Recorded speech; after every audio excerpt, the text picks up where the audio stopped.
Lottery. Munshi Premchand की कहानी। जल्दी से मालदार हो जाने की हवस किसे नहीं होती। उन दिनों जब लॉटरी के टिकट आए तो मेरे दोस्त, विक्रम के पिता, चचा, अम्मा और भाई सभी ने एक एक टिकट खरीद लिया। कौन जाने किसकी तकदीर जोर करे। किसी के नाम आए, रुपया रहेगा तो घर में ही। मगर विक्रम को सब्र न हुआ। औरों के नाम रुपये आएंगे फिर उसे कौन पूछता है। बहुत होगा, 10-5 हजार उसे दे देंगे। इतने रुपयों में उसका क्या होगा।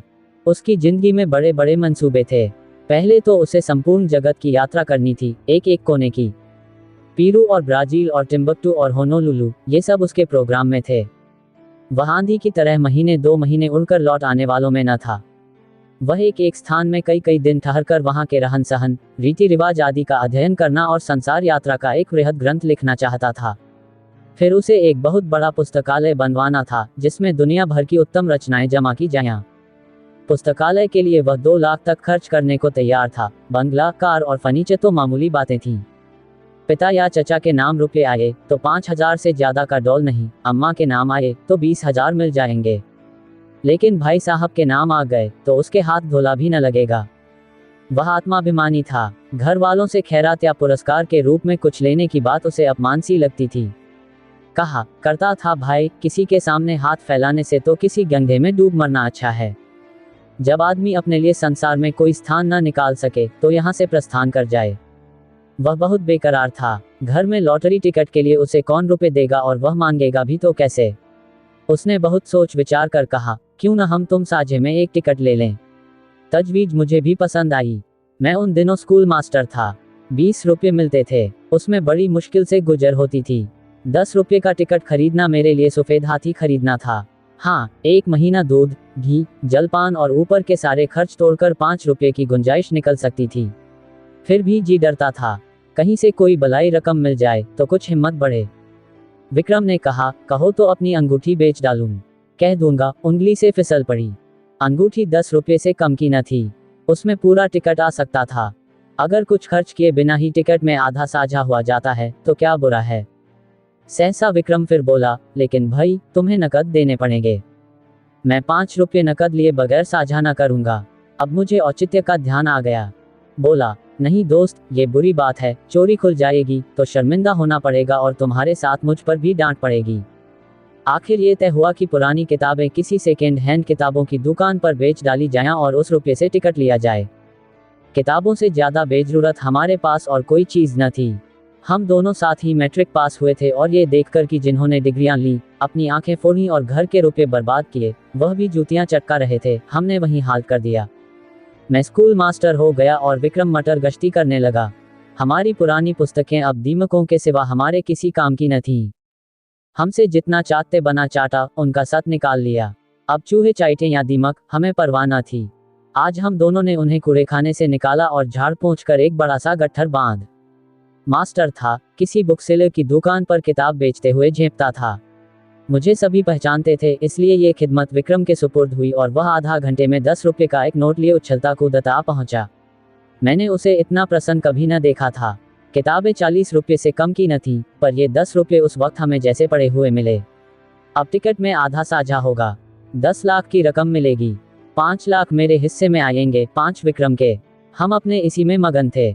मैंने संतोष का भाव दिखाकर कहा, 5 लाख भी कुछ कम नहीं होते जी। विक्रम इतना संतोषी न था। बोला, 5 लाख क्या, हमारे लिए तो इस वक्त 500 भी बहुत है भाई। मगर जिंदगी का प्रोग्राम तो बदलना पड़ गया। मेरी यात्रा वाली स्कीम तो टल नहीं सकती।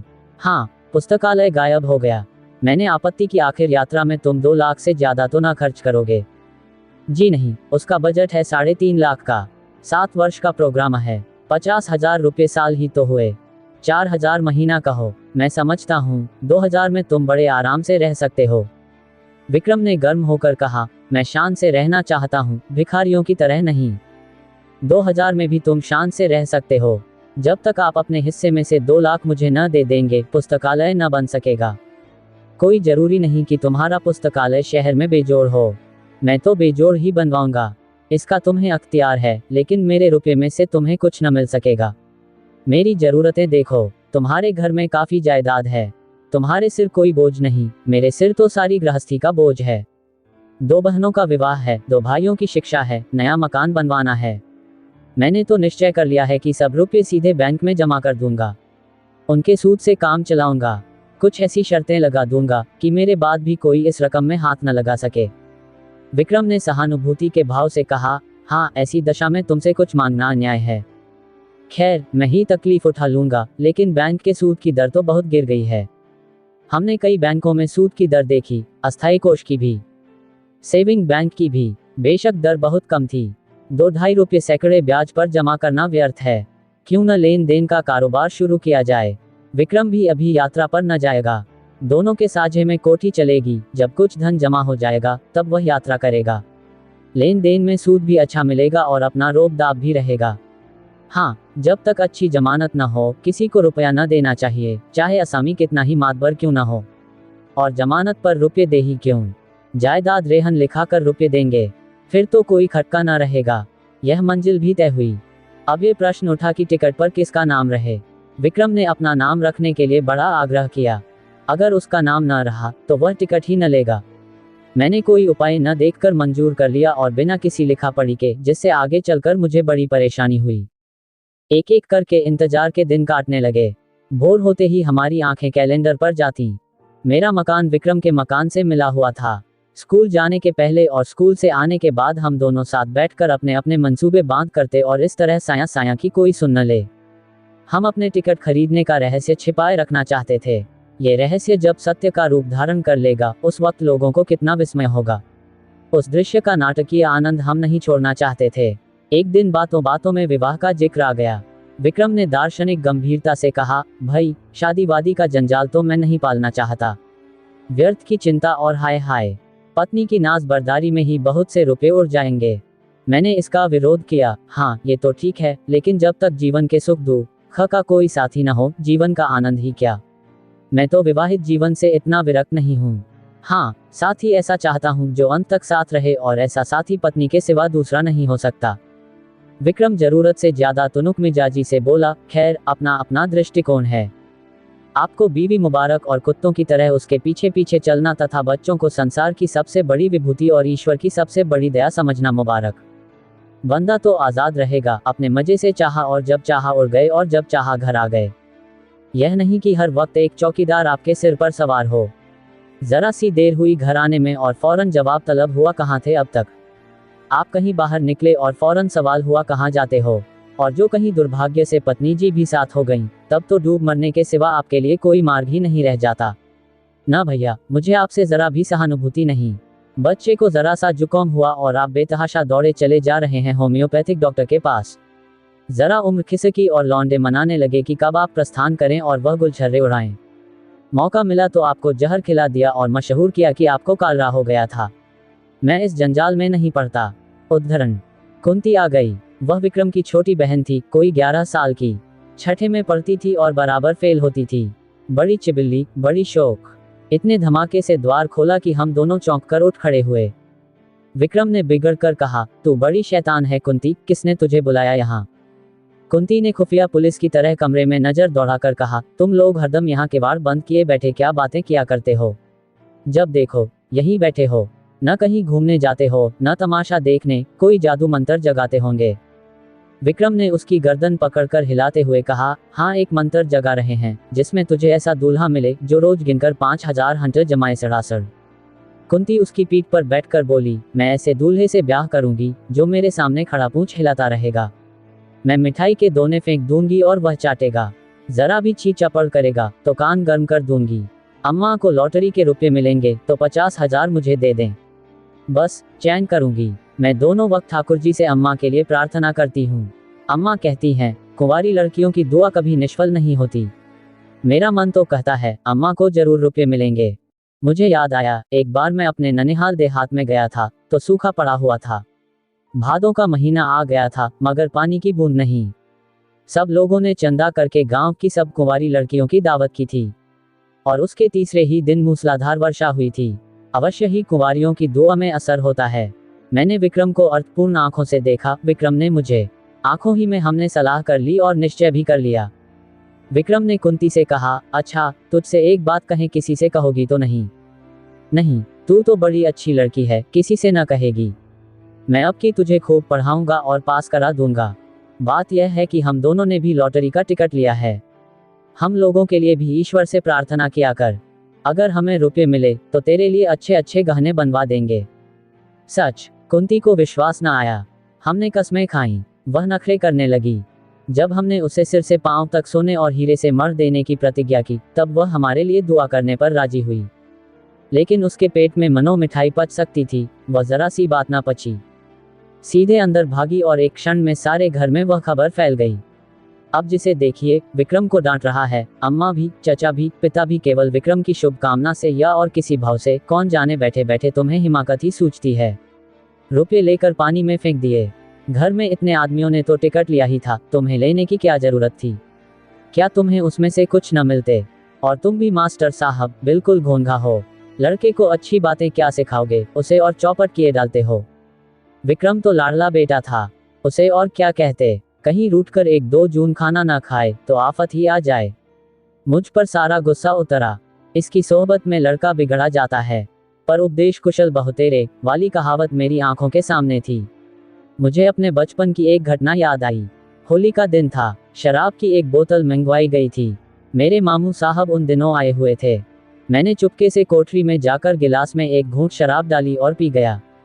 अभी गला जल ही रहा था और आंखें लाल ही थी कि मामू साहब कोठरी में आ गए और मुझे मानो सेंधा में गिरफ्तार कर लिया और इतना बिगड़े कि मेरा कलेजा सूख कर छुहारा हो गया।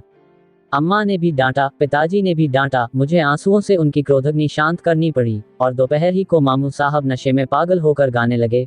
फिर रोए, फिर अम्मा को गालियां दी, दादा के मना करने पर भी मारने दौड़े और आखिर में कई करके जमीन पर बेसुध पड़े नजर आए। विक्रम के पिता बड़े ठाकुर साहब और ताऊ छोटे ठाकुर साहब दोनों जड़वादी थे, पूजा पाठ की हंसी उड़ाने वाले, पूरे नास्तिक। मगर अब दोनों बड़े निष्ठावान और ईश्वर भक्त हो गए थे। बड़े ठाकुर साहब प्रातःकाल गंगा स्नान करने जाते और मंदिरों के चक्कर लगाते हुए दोपहर को सारी देह में चंदन लपेटे घर लौटते। छोटे ठाकुर साहब घर पर ही गर्म पानी से स्नान करते और गठिया से ग्रस्त होने पर भी राम नाम लिखना शुरू कर देते। धूप निकल आने पर पाक की ओर निकल जाते और चींटियों को आटा खिलाते। शाम होते ही दोनों भाई अपने ठाकुर द्वारे में जा बैठते और आधी रात तक भागवत की कथा तन्मय होकर सुनते। विक्रम के बड़े भाई प्रकाश को साधु महात्माओं पर अधिक विश्वास था। वह मठों और साधुओं के अखाड़ों तथा कुटियों की खाक छानते और माताजी को तो भोर से आधी रात तक स्नान, पूजा और व्रत के सिवा दूसरा काम ही न था। इस उम्र में भी उन्हें श्रृंगार का शौक था, पर आजकल पूरी तपस्विनी बनी हुई थी। लोग नाहक लालसा को बुरा कहते हैं। मैं तो समझता हूँ, हम में जो ये भक्ति निष्ठा और धर्म प्रेम है, वह केवल हमारी लालसा, हमारी हवस के कारण। हमारा धर्म हमारे स्वार्थ के बल पर टिका हुआ है। हवस मनुष्य के मन और बुद्धि का इतना संस्कार कर सकती है, यह मेरे लिए बिल्कुल नया अनुभव था। हम दोनों भी ज्योतिषियों और पंडितों से प्रश्न करके अपने को कभी दुखी कर लिया करते थे। ज्यों-ज्यों लॉटरी का दिवस समीप आता जाता था, हमारे चित्त की शांति उड़ती जाती थी। हमेशा उसी ओर मन टंगा रहता। मुझे आप ही आप अकारण संदेह होने लगा कि कहीं विक्रम मुझे हिस्सा देने से इनकार कर दे तो मैं क्या करूंगा। साफ इनकार कर जाए कि तुमने टिकट में साझा किया ही नहीं। न कोई तहरीर है, न कोई दूसरा सबूत। सब कुछ विक्रम की नीयत पर है। उसकी नीयत जरा भी डावाडोल हुई कि काम तमाम। कहीं फरियाद नहीं कर सकता, मुंह तक नहीं खोल सकता। अब अगर कुछ कहूं भी तो कुछ लाभ नहीं। अगर उसकी नीयत में फितूर आ गया है तब तो वह अभी से इनकार कर देगा। अगर नहीं आया है तो इस संदेह से उसे मर्मांतक वेदना होगी। आदमी ऐसा तो नहीं है, मगर भाई, दौलत पाकर ईमान सलामत रखना कठिन है। अभी तो रुपये नहीं मिले हैं। इस वक्त ईमानदार बनने में क्या खर्च होता है। परीक्षा का समय तो तब आएगा जब 10 लाख रुपए हाथ में होंगे। मैंने अपने अंतःकरण को टटोला, अगर टिकट मेरे नाम का होता और मुझे 10 लाख मिल जाते तो क्या मैं आधे रुपए बिना कान पूछ हिलाए विक्रम के हवाले कर देता? कौन कह सकता है, मगर अधिक संभव यही था कि मैं हिले हवाले करता, कहता तुमने मुझे 5 रुपए उधर दिए थे, उसके 10 ले लो, 100 ले लो और क्या करोगे। मगर नहीं, मुझसे इतनी बदनियती न होती। दूसरे दिन हम दोनों अखबार देख रहे थे कि सहसा विक्रम ने कहा, कहीं हमारा टिकट निकल आए तो मुझे अफसोस होगा कि नाहक तुमसे साझा किया। वह सरल भाव से मुस्कुराया, मगर ये थी उसके आत्मा की झलक जिसे वह विनोद की आड़ में छिपाना चाहता था। मैंने चौंक कर कहा, सच? लेकिन इसी तरह मुझे भी तो अफसोस हो सकता है। लेकिन टिकट तो मेरे नाम का है, इससे क्या? अच्छा, मान लो मैं तुम्हारे साझे से इनकार कर जाऊं। मेरा खून सर्द हो गया, आंखों के सामने अंधेरा छा गया। मैं तुम्हें इतना बदनीयत नहीं समझता था, मगर है बहुत संभव। 5 लाख, सोचो, दिमाग चकरा जाता है। तो भाई अभी से कुशल है, लिखा पढ़ी कर लो। ये संशय रहे ही क्यों? विक्रम ने हंसकर कहा, तुम बड़े शक्की हो यार, मैं तुम्हारी परीक्षा ले रहा था। भला ऐसा कहीं हो सकता है? 5 लाख क्या 5 करोड़ भी हों तब भी ईश्वर चाहेगा तो नियत में खलल ना आने दूंगा। किंतु मुझे उसके इस आश्वासन पर बिल्कुल विश्वास न आया। मन में एक संशय बैठ गया। मैंने कहा, ये तो मैं जानता हूँ, तुम्हारी नियत कभी विचलित नहीं हो सकती, लेकिन लिखा पढ़ी कर लेने में क्या हर्ज है? फजूल है। फजूल ही सही, तो पक्के कागज पर लिखना पड़ेगा। 10 लाख की कोर्ट फीस ही 7,500 हो जाएगी। किस भ्रम में हैं आप? मैंने सोचा, बला से सादी लिखा पढ़ी के बल पर कोई कानूनी कार्रवाई न कर सकूंगा, पर इन्हें लज्जित करने का, इन्हें जलील करने का, इन्हें सबके सामने बेईमान सिद्ध करने का अवसर तो मेरे हाथ आएगा, और दुनिया में बदनामी का भय न हो तो आदमी न जाने क्या करे। अपमान का भय कानून के भय से किसी तरह कम क्रियाशील नहीं होता। बोला, मुझे सादे कागज पर ही विश्वास आ जाएगा। विक्रम ने लापरवाही से कहा, जिस कागज का कोई कानूनी महत्व नहीं, उसे लिखकर क्या समय नष्ट करें? मुझे निश्चय हो गया कि विक्रम की नीयत में अभी से फितूर आ गया। नहीं तो सादा कागज लिखने में क्या बाधा हो सकती है? बिगड़कर कहा, तुम्हारी नीयत तो अभी से खराब हो गई। उसने निर्लजता से कहा, तो क्या तुम साबित करना चाहते हो कि ऐसी दशा में तुम्हारी नीयत न बदलती? मेरी नीयत इतनी कमजोर नहीं है। रहने भी दो, बड़ी नीयत वाले अच्छे अच्छे को देखा है। तुम्हें इसी वक्त लेखाबद्ध होना पड़ेगा। मुझे तुम्हारे ऊपर विश्वास नहीं रहा। अगर तुम्हें मेरे ऊपर विश्वास नहीं है तो मैं भी नहीं लिखता। तो क्या तुम समझते हो तुम मेरे रुपये हजम कर जाओगे? किसके रुपये और कैसे रुपये? मैं कहे देता हूँ विक्रम, हमारी दोस्ती का ही अंत न हो जाएगा, बल्कि इससे कहीं भयंकर परिणाम होगा। हिंसा की एक ज्वाला सी मेरे अंदर दहक उठी। सहसा दीवानखाने में झड़प की आवाज सुनकर मेरा ध्यान उधर चला गया। यहाँ दोनों ठाकुर बैठा करते थे। उनमें ऐसी मैत्री थी जो आदर्श भाइयों में हो सकती है। राम और लक्ष्मण में भी इतनी ही रही होगी। झड़प की तो बात ही क्या, मैंने उनमें कभी विवाद होते भी न सुना था। बड़े ठाकुर जो कह दें वह छोटे ठाकुर के लिए कानून था, और छोटे ठाकुर की इच्छा देखकर ही बड़े ठाकुर कोई बात कहते थे। हम दोनों को आश्चर्य हुआ, दीवानखाने के द्वार पर जाकर खड़े हो गए।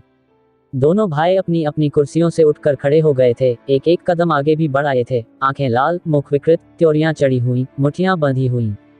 मालूम होता था बस हाथापाई हुई ही चाहती है। छोटे ठाकुर ने हमें देखकर पीछे हटते हुए कहा, सम्मिलित परिवार में जो कुछ भी और कहीं से भी और किसी के नाम भी आए वह सबका है बराबर। बड़े ठाकुर ने विक्रम को देखकर एक कदम और आगे बढ़ाया, हरगिज नहीं, अगर मैं कोई जुर्म करूं तो मैं पकड़ा जाऊंगा, सम्मिलित परिवार नहीं। मुझे सजा मिलेगी, सम्मिलित परिवार को नहीं। ये वैयक्तिक प्रश्न है, इसका फैसला अदालत से होगा। शौक से अदालत जाए। अगर मेरे लड़के, मेरी बीवी या मेरे नाम लॉटरी निकली तो आपका उससे कोई संबंध न होगा, उसी तरह जैसे आपके नाम लॉटरी निकले तो मुझसे, मेरी बीवी से या मेरे लड़के से उससे कोई संबंध न होगा। अगर मैं जानता कि आपकी ऐसी नीयत है तो मैं भी बीवी बच्चों के नाम से टिकट ले सकता था। यह आपकी गलती है, इसीलिए कि मुझे विश्वास था आप भाई हैं। ये जुआ है, आपको समझ लेना चाहिए था। जुए की हार जीत का खानदान पर कोई असर नहीं पड़ सकता। अगर आप कल को 10-5 हजार रेस में हार आएं तो खानदान उसका जिम्मेदार न होगा, मगर भाई का हक दबाकर आप सुखी नहीं रह सकते। आप न ब्रह्मा हैं, न ईश्वर और न कोई महात्मा। विक्रम की माता ने सुना कि दोनों भाइयों में ठनी हुई है और मल्लयुद्ध हुआ चाहता है, तो दौड़ी हुई बाहर आई और दोनों को समझाने लगी। छोटे ठाकुर ने बिगड़कर कहा, आप मुझे क्या समझती हैं, उन्हें समझाए जो 4-4 टिकट लिए हुए बैठे हैं। मेरे पास क्या है, एक टिकट, उसका क्या भरोसा। मेरी अपेक्षा जिन्हें रुपये मिलने का चौगुन चांस है, उनकी नीयत बिगड़ जाए तो लज्जा और दुख की बात है। ठकुराइन ने देवर को दिलासा देते हुए कहा, अच्छा, मेरे रुपये में से आधे तुम्हारे, अब तो खुश हो। बड़े ठाकुर ने बीवी की जबान पकड़ी, क्यों आधे ले लेंगे, मैं एक धोला भी न दूंगा। हम मुरौवत और सहृदयता से काम लें, फिर भी उन्हें 5वें हिस्से से ज्यादा किसी तरह न मिलेगा। आधे का दावा किस नियम से हो सकता है, न बौद्धिक, न धार्मिक, न नैतिक। छोटे ठाकुर ने खिसिया कर कहा, सारी दुनिया का कानून आप ही तो जानते हैं। जानते ही हैं, 30 साल तक वकालत नहीं की है। ये वकालत निकल जाएगी जब सामने कलकत्ते का बैरिस्टर खड़ा कर दूंगा। बैरिस्टर की ऐसी तैसी, चाहे वह कलकत्ते का हो या लंदन का। मैं आधा लूंगा, उसी तरह जैसे घर की जायदाद में मेरा आधा है। इतने में विक्रम के बड़े भाई साहब सिर और हाथ में पट्टी बांधे, लगड़ाते हुए, कपड़ों पर ताज़ा खून के दाग लगाए, प्रसन्न मुख आकर एक आराम कुर्सी पर गिर पड़े। बड़े ठाकुर ने घबरा कर पूछा, ये तुम्हारी क्या हालत है जी? ये चोट कैसे लगी? किसी से मारपीट तो नहीं हो गई? प्रकाश ने कुर्सी पर लेटकर एक बार कराहा, फिर मुस्कुराकर बोले, जी कोई बात नहीं, ऐसी कुछ बहुत चोट नहीं लगी। कैसे कहते हो कि चोट नहीं लगी? सारा हाथ और सिर सूज गया है, कपड़े खून से तर। यह मामला क्या है? कोई मोटर दुर्घटना तो नहीं हो गई? बहुत मामूली चोट है साहब, 2-4 दिन में अच्छी हो जाएगी। घबराने की कोई बात नहीं। प्रकाश के मुख पर आशापूर्ण, शांत मुस्कान थी। क्रोध, लज्जा या प्रतिशोध की भावना का नाम भी न था। बड़े ठाकुर ने और व्यग्र होकर पूछा, लेकिन हुआ क्या, ये क्यों नहीं बतलाते? किसी से मारपीट हुई हो तो थाने में रपट करवा दूं। प्रकाश ने हल्के मन से कहा, मारपीट किसी से नहीं हुई साहब। बात यह है कि मैं जरा झक्कड़ बाबा के पास चला गया था। आप तो जानते हैं, वह आदमियों की सूरत से भागते हैं और पत्थर लेकर मारने दौड़ते हैं। जो डर कर भागा, वह गया। जो पत्थर की चोटें खाकर भी उनके पीछे लगा रहा, वह पारस हो गया। वह यही परीक्षा लेते हैं। आज मैं वहां पहुंचा तो कोई 50 आदमी जमा थे, कोई मिठाई लिए, कोई बहुमूल्य भेंट लिए, कोई कपड़ों के थान लिए। झक्कड़ बाबा ध्यानावस्था में बैठे हुए थे। एकाएक उन्होंने आंखें खोली और यह जन समूह देखा तो कई पत्थर चुनकर उनके पीछे दौड़े। फिर क्या था, भगदड़ मच गई। लोग गिरते पड़ते भागे, हुर हो गए। एक भी न टिका। अकेला मैं घंटे घर की तरह वहीं डटा रहा। बस उन्होंने पत्थर चला ही तो दिया। पहला निशाना सिर में लगा। उनका निशाना अचूक पड़ता है। खोपड़ी भन्ना गई, खून की धारा बह चली, लेकिन मैं हिला नहीं। फिर बाबाजी ने दूसरा पत्थर फेंका, वह हाथ में लगा। मैं गिर पड़ा और बेहोश हो गया। जब होश आया तो वहां सन्नाटा था। बाबाजी भी गायब हो गए थे। अंतर्धान हो जाया करते हैं। किसे पुकारूं, किससे सवारी लाने को कहूं? मारे दर्द के हाथ फटा पड़ता था और सिर से अभी तक खून जारी था। किसी तरह उठा और सीधा डॉक्टर के पास गया। उन्होंने देखकर कहा, हड्डी टूट गई है और पट्टी बांध दी। गर्म पानी से सेंकने को कहा है। शाम को फिर आएंगे, मगर चोट लगी तो लगी। अब लॉटरी मेरे नाम आई धरी है। ये निश्चय है, ऐसा कभी हुआ ही नहीं कि झक्कड़ बाबा की मार खाकर कोई नामुराद रह गया हो। मैं तो सबसे पहले बाबा की कुटी बनवा दूंगा। बड़े ठाकुर साहब के मुख पर संतोष की झलक दिखाई दी। फौरन पलंग बिछ गया। प्रकाश उस पर लेटे। ठकुराइन पंखा झलने लगी, उनका भी मुख प्रसन्न था। इतनी चोट खाकर 10 लाख पा जाना कोई बुरा सौदा न था। छोटे ठाकुर साहब के पेट में चूहे दौड़ रहे थे। ज्यों ही बड़े ठाकुर भोजन करने गए और ठकुराइन भी प्रकाश के लिए भोजन का प्रबंध करने गई, त्यों ही छोटे ठाकुर ने प्रकाश से पूछा, क्या बहुत जोर से पत्थर मारते हैं? जोर से तो क्या मारते होंगे? प्रकाश ने उनका आशय समझकर कहा, अरे साहब, पत्थर नहीं मारते, बंगोले मारते हैं। देवसा तो डील डॉल है और बलवान इतने हैं कि एक घूसे में शेरों का काम तमाम कर देते हैं। कोई ऐसा वैसा आदमी हो तो एक ही पत्थर में टें हो जाए। कितने ही तो मर गए, मगर आज तक झक्कड़ बाबा पर मुकदमा नहीं चला। और 2-4 पत्थर मारकर ही नहीं रह जाते। जब तक आप गिर न पड़ें और बेहोश न हो जाएं, वह मारते ही जाएंगे। मगर रहस्य यही है कि आप जितनी ज्यादा चोटें खाएंगे, उतने ही अपने उद्देश्य के निकट पहुंचेंगे। प्रकाश ने ऐसा रोए खड़े कर देने वाला चित्र खींचा कि छोटे ठाकुर साहब थर्रा उठे। पत्थर खाने की हिम्मत ना पड़ी। आखिर भाग्य के निपटारे का दिन आया। जुलाई की 20वीं तारीख कत्ल की रात। हम प्रातः काल उठे तो जैसे एक नशा चढ़ा हुआ था, आशा और भय के द्वंद्व का। दोनों ठाकुरों ने घड़ी रात रहे गंगा स्नान किया था और मंदिर में बैठे पूजन कर रहे थे। आज मेरे मन में श्रद्धा जागी। मंदिर में जाकर मन ही मन ठाकुर जी की स्तुति करने लगा। अनाथों के नाथ, तुम्हारी कृपा दृष्टि क्या हमारे ऊपर न होगी? तुम्हें क्या मालूम नहीं, हमसे ज्यादा तुम्हारी दया कौन डिजर्व कममतमद करता है। विक्रम सूट बूट पहने मंदिर के द्वार पर आया, मुझे इशारे से बुलाकर इतना कहा, मैं डाकखाने जाता हूँ, और हवा हो गया। जरा देर में प्रकाश मिठाई के थाल लिए हुए घर में से निकले और मंदिर के द्वार पर खड़े होकर कंगालों को बांटने लगे, जिनकी एक भीड़ जमा हो गई थी। और दोनों ठाकुर भगवान के चरणों में लौ लगाए हुए थे, सिर झुकाए, आंखें बंद किए हुए, अनुराग में डूबे हुए। बड़े ठाकुर ने सिर उठाकर पुजारी की ओर देखा और बोले, भगवान तो बड़े भक्त वत्सल हैं, क्यों पुजारी जी? पुजारी जी ने समर्थन किया, हाँ सरकार, भक्तों की रक्षा के लिए तो भगवान क्षीरसागर से दौड़े और गज को ग्राह के मुंह से बचाया। एक क्षण के बाद छोटे ठाकुर साहब ने सिर उठाया और पुजारी जी से बोले, क्यों पुजारी जी, भगवान तो सर्वशक्तिमान है, अंतर्यामी, सबके दिल का हाल जानते हैं। पुजारी ने समर्थन किया, हाँ सरकार, अंतर्यामी न होते तो सबके मन की बात कैसे जान जाते। शबरी का प्रेम देखकर स्वयं उसकी मनोकामना पूरी की। पूजन समाप्त हुआ, आरती हुई। दोनों भाइयों ने आज ऊंचे स्वर से आरती गाए और बड़े ठाकुर ने 2 रुपये थाल में डाले। छोटे ठाकुर ने 4 रुपये डाले। बड़े ठाकुर ने एक बार को दृष्टि से देखा और मुंह फेर लिया। सहसा बड़े ठाकुर ने पुजारी से पूछा, तुम्हारा मन क्या कहता है पुजारी जी? पुजारी बोला, सरकार की फतेह है। छोटे ठाकुर ने पूछा, और मेरी? पुजारी ने उसी मुस्तैदी से कहा, आपकी भी फतेह है।